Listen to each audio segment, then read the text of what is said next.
Hi friends, welcome to our channel. దర్శకుడు లోకేష్ కనకరాజ్ తెరకెక్కిస్తున్న high action entertainer కూలీపై భారీగా అంచనాలు పెరుగుతున్నాయి.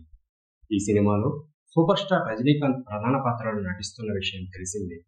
ఇప్పటికే ఈ చిత్రాన్ని ప్రపంచవ్యాప్తంగా 100 దేశాల్లో విడుదల చేసేందుకు మేకర్స్ ప్లాన్ చేస్తున్నారు.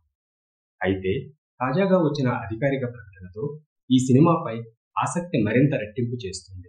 అదేంటంటే, ఈ చిత్రంలో రజనీకాంత్తో తలపడుతున్న ప్రధాన ప్రతినాయకుడి పాత్రలో కింగ్ అక్కినేని నాగార్జున నటిస్తున్నారని స్వయంగా ఆయనే ధృవీకరించారు.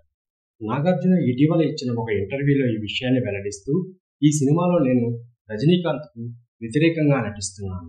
ఇది నాకు చాలా విభిన్నమైన అనుభవం, చాలా సరదాగా ఉంది అని తెలిపారు. కూలీ చిత్రంలో రజనీకాంత్, నాగార్జునుల మధ్య ముఖాముఖి పోరాటం ఉంటుందని చాలా కాలంగా ఊహాగానాలు ఈ ప్రకటనతో తెరపడింది. అంతేకాకుండా బాలీవుడ్ స్టార్ అమీర్ ఖాన్ కూడా ఈ సినిమాలో ఒక అతిథి పాత్రలో నటిస్తున్నారని నాగార్జున వెల్లడించారు. అయితే అమీర్ ఖాన్ తనకు స్క్రీన్ షేర్ చేసుకునే అవకాశం లేదని, వారు వేరే పాత్రలు వేరేగా ఉంటాయని తెలిపారు. అమీర్ ఖాన్ నటనను చూశాను, ఈ చిత్రంలో ఆయనను పూర్తిగా కొత్త కోణంలో చూస్తారు అని అందరికీ తెలియచేశాడు నాగార్జున.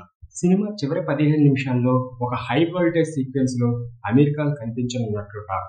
ఈ సన్నివేశాల్లో రజనీకాంత్, అమీర్ ఖాన్ ఇద్దరూ కలిసి నటిస్తారని, ఇది తీవ్రమైన సంభాషణలు, ఉత్కంఠభరితమైన యాక్షన్తో నిండి ఉంటుందని సమాచారం.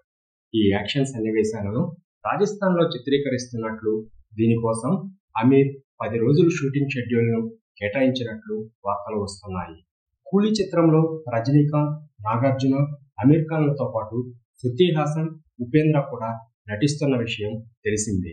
దాదాపు 350 కోట్ల బడ్జెట్తో తెరకెక్కుతున్న ఈ చిత్రం ఆగస్టు 14న విడుదల కానుందని లోకేష్ కనకరాజ్ తెలియజేశారు. 2 ఏళ్లుగా నిరంతర కృషి చేస్తున్నానని, తన కుటుంబం, స్నేహితులకు కూడా సమయం కేటాయించలేదని ఇటీవల ఒక ఇంటర్వ్యూలో లోకేష్ కనకరాజ్ తెలియజేశారు.